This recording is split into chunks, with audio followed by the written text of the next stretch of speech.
Hi dear friends, I welcome you all in our own YouTube channel education पाठशाला।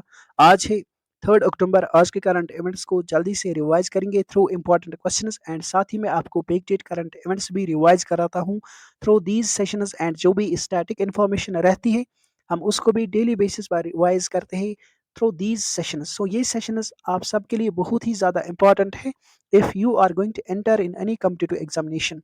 सो without further ado let us move to our today's first question. World Hot Day is observed on which date? Our right answer is option number A, 29th of September को हम observe करते हैं world hot day हर साल।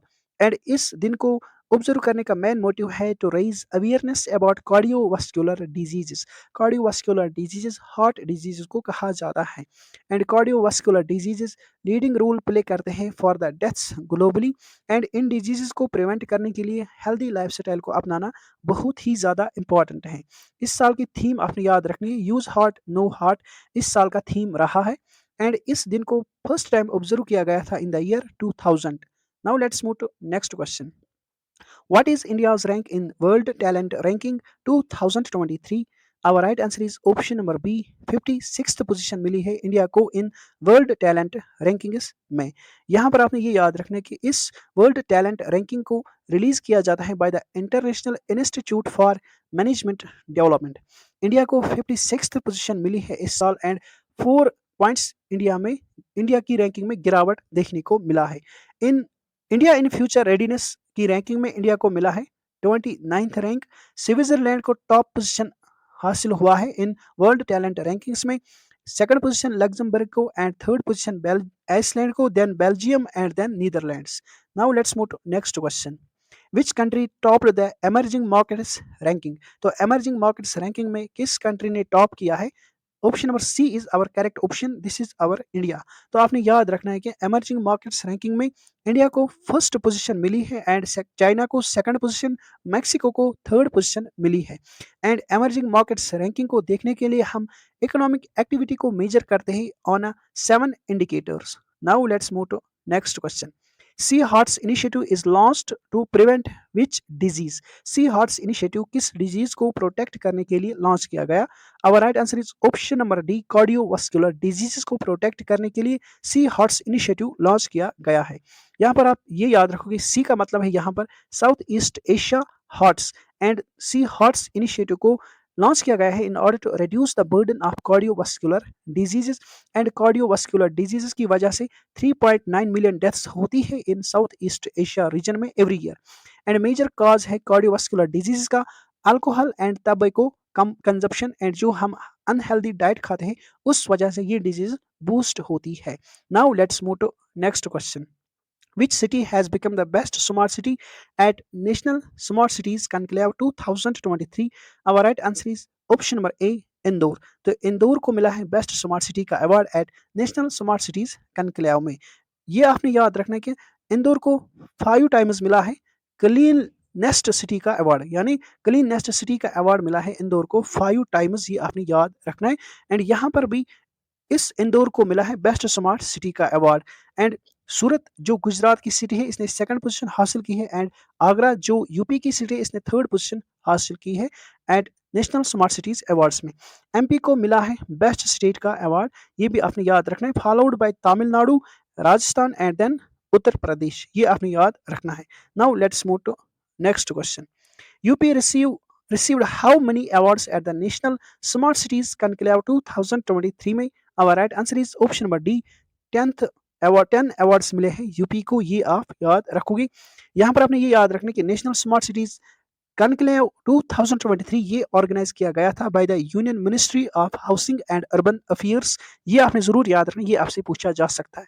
And यहाँ पर UP को 10 awards मिले हैं इंक्लूडिंग, जिसमें शामिल है third prize in the best state category, यानी बेस्ट स्टेट कैटेगरी में यूपी को थर्ड पोजीशन हासिल हुई है जो हमने अभी देखा। एंड यहाँ पर आगरा ने थर्ड पोजीशन हासिल किया इन नेशनल स्मार्ट सिटी अवार्ड्स में।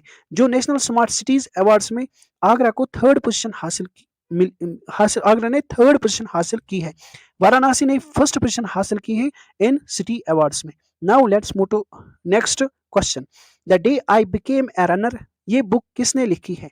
Our right answer is option number A, Sohini Chattopadhyay. इसने ये बुक लिखी है the day I became a runner. यहाँ पर कुछ इंपॉर्टेंट बुक्स को जल्दी से रिवाइज करेंगे जो एग्जाम्स में पूछी जाती है। आज़ाद जो एक ऑटोबायोग्राफी है गुलाम नबी आज़ाद की।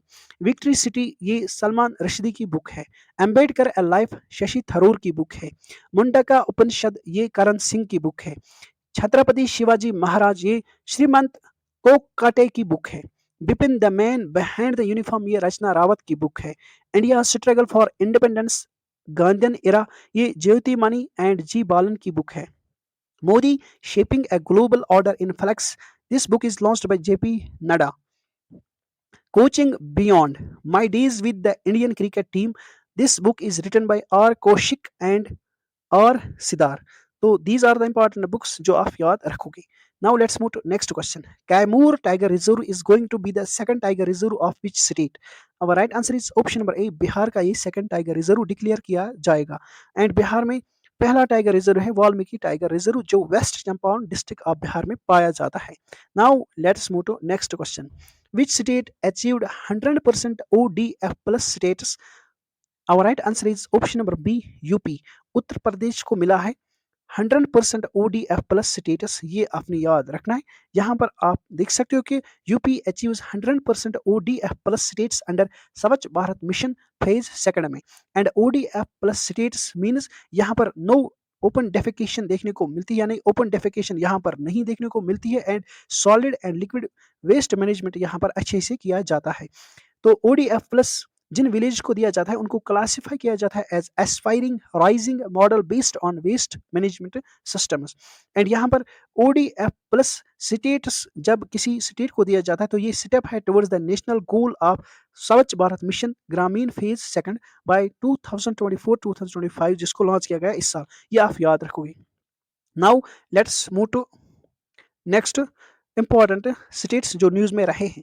तो हरियाणा गवर्नमेंट ने हाल ही में सॉरी बैन किया है हुक्का बार्स को। सीएम चौहान अनवील्स ने सीएम यानी एमपी के सीएम चौहान ने अनवील किया है 108 फीट आदि शंकर आचार्य का स्टेचू। ये आपने याद रखने इन एमपीज ओमकारेश्वर। आईसीएमआर ने अप्रूव किया है Truenat test to detect Nipah virus in Kerala. Goa के सीएम प्रमोद सावंत ने लॉन्च किया है Griha Aadhaar scheme to empower Goan home makers.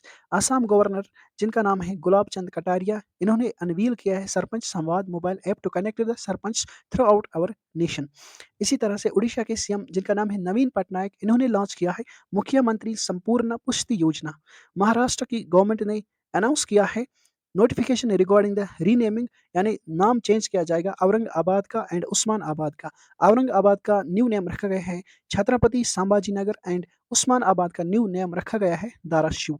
Now let's move to next question.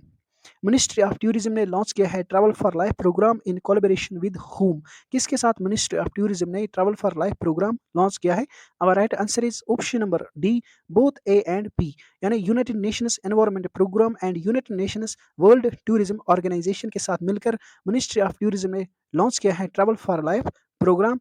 ये आपने याद रखना in order to promote sustainable tourism by encouraging tourists to take simple actions for conservation of the environment. यहाँ पर ये दो वर्टिकल्स आपने याद रखने के इस प्रोग्राम के टू वर्टिकल्स हैं travel for life for cleanliness and travel for life for rural tourism. Now let's move to next question. Which country launched Noor 3 satellite? अब right answer is option number D, Iran का ये satellite है जिसका नाम है Noor 3। Now let's move to next question.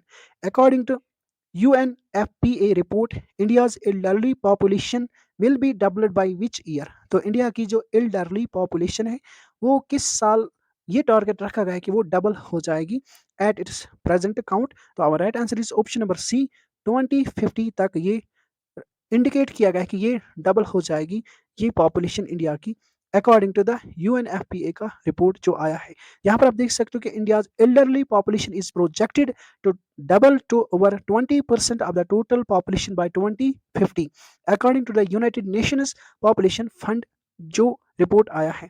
तो over 40% of India's elderly are in the poorest wealth quintile which में affect their quality of life and health care utilisation. तो यहाँ पर ये कहा गया है कि इंडिया की ओवर 40% एल्डरली पॉपुलेशन जो है, इनकी जो हेल्थ कंडीशन है वो बहुत ही ज़्यादा खराब है, जिस वजह से इनकी जो लाइफ है एंड हेल्थ केयर है इस पर असर पड़ सकता है। एंड यहाँ पर आपने ये भी याद रखना है कि जो वुमन है इंडिया में, ये ज़्यादा जिंदा रहती है, ज़्यादा जीवित रहती है एज कम्पेयर टू मैन, ये आपने याद रखना है। और ऑलमोस्ट ये कहा जाता है कि जो वुमेन्स है इन इंडिया, ये 5 साल ज़्यादा जीवित रहती है as compare to mens in India. Now let us move to next question. MS Swaminathan has passed away. He was awarded Padma Bhushan in which year? तो आप MS Swaminathan को जानते होंगे जरूर। इनको कहा जाता है father of green revolution in India. तो इनको पद्मा भूषण कब दिया गया? और right answer is option number B 1972 में। तो ये आप याद रखोगे, इनको पद्मा भूषण 1972 में दिया गया। एंड MS स्वामीनाथन अब हमारे दरमियान नहीं रहे, ये भी आपने याद रखना है। एंड यहाँ MS स्वामीनाथन का जो फुल नेम है वो है मनकुंबू सम संब संबा शिवन स्वामीनाथन। तो ये एग्रीकल्चरल साइंटिस्ट हैं एंड इन्होंने की रोल दिया है इन कंट्रीज ग्रीन रेवोल्यूशन की सक्सेस में, ये भी आपने याद रखना है। एंड डॉक्टर MS स्वामीनाथन ने वर्क किया है क्लोजली विद 2 एग्रीकल्चरल मिनिस्टर्स, जिनमें C सुब्रमण्यम एंड जगजीवन राम। इनके साथ इन्होंने क्लोजली काम किया है for the success of green revolution. इसी वजह से MS स्वामीनाथन को कहा जाता है father of green revolution in India. And इनको मिला है पद्मा भूषण इन जैन 1972, जो हमने अभी देखा। नाउ कुछ इंपॉर्टेंट पॉइंट्स देखेंगे रिगार्डिंग ग्रीन रेवोल्यूशन। तो वर्ल्ड लेवल पर ग्रीन रेवोल्यूशन स्टार्ट किया गया नॉर्मन बोरलॉग, एंड इसीलिए नॉर्मन बोरलॉग को कहा जाता है father of green revolution in world. And Norman Borlaug को मिला है Nobel prize in 1970 for his work in developing the high yielding varieties of wheat. यहाँ पर इंडिया में ग्रीन रेवोल्यूशन का क्रेडिट मिलता है MS स्वामीनाथन को। एंड इसी वजह से father of green revolution in India कहा जाता है MS स्वामीनाथन को। एंड MS स्वामीनाथन ने ग्रीन रेवोल्यूशन का पहल स्टार्ट किया था 1965 में। एंड यहाँ पर फोकस दिया गया था हाई यील्डिंग वेराइटी ऑफ डेव ऑफ व्हीट, ये भी आपने याद रखना है for the farmers in north India में ही ये ज्यादा सक्सेसफुल रहा है। तो कुछ अवार्ड्स देखेंगे जो MS स्वामीनाथन को मिले हैं। पद्मा श्री मिला है 1967 में, पद्मा भूषण 1972 में, पद्मा विभूषण 1989 में, रमन मैगसेसे अवार्ड भी मिला है 1971 में, एंड वर्ल्ड फूड प्राइज मिला है MS स्वामीनाथन को इन 1987 में। Now let's move to next question. What is India's rank in Global Innovation Index 2023? Our right answer is option number B, 40th rank मिली है इंडिया को इन ग्लोबल इनोवेशन इंडेक्स 2023 में। यहाँ पर आपने ये जरूर याद रखना है कि ग्लोबल इनोवेशन इंडेक्स को पब्लिश करने वाली बॉडी है वर्ल्ड इंटेलेक्चुअल प्रॉपर्टी ऑर्गेनाइजेशन, ये आपसे जरूर पूछा जाएगा। एंड इंडिया को मिली है rank 40th out of 132 countries. And top किया है वर्ल्ड इनोवेशन इंडेक्स में स्विट्जरलैंड ने, सेकंड पोजीशन मिली है स्वीडन को, एंड USA को थर्ड पोजीशन मिली है इन वर्ल्ड इनोवेशन इंडेक्स में। यहाँ पर 5 इस इंडेक्स के जरिए ये सामने आया है कि 5 इकोनॉमीज होस्ट करती 80% of the all world's unicorns, जिनमें US, China, India, United Kingdom and Germany included है। Now let's move to next question. Which of the following freedom fighters birth anniversary is celebrated on 28th of September? Our right answer is option number A, Bhagat Singh. तो 28th of सितंबर की birth anniversary celebrate की जाती है भगत सिंह की। Now कुछ important points देखेंगे regarding Bhagat Singh. तो भगत सिंह का जन्म होता है 28th ऑफ सितंबर 1907 में इन पंजाब में, ये आप याद रखोगे। एंड ये एक रेवोल्यूशनरी सोशलिस्ट रहे हैं। एंड इन्होंने लीडिंग रोल किया है, फाउंडिंग रोल किया है for the formation of Hindu socialist Republican association. And in 1928 में क्या होता है कि भगत सिंह को अरेस्ट किया जाता है with his associates for the murder of A British police officer. And यहाँ पर आपको ये भी याद रखना जो आपसे पूछा जाता है एग्जाम्स में, भगत सिंह एंड उसके एसोसिएट्स को फांसी दी गई on 23 March 1931 at the age of 23। And 23 of March को हम सेलिब्रेट करते हैं शहीद दिवस इन आवर कंट्री। नाउ ये था हमारा आज का आखिरी क्वेश्चन। तो लास्ट पर आपसे मेरी यही रिक्वेस्ट है, अगर आप इस चैनल पर नए हैं तो do subscribe this channel and don't forget to press on a bell icon so that you never miss any important update. And जाते जाते इन वीडियोस को लाइक भी करना एंड अपने फ्रेंड्स के साथ शेयर भी करना ताकि वो भी इन सेशंस का फायदा उठा पाए। सो without further ado let us wrap up our session at this note. Goodbye, take care.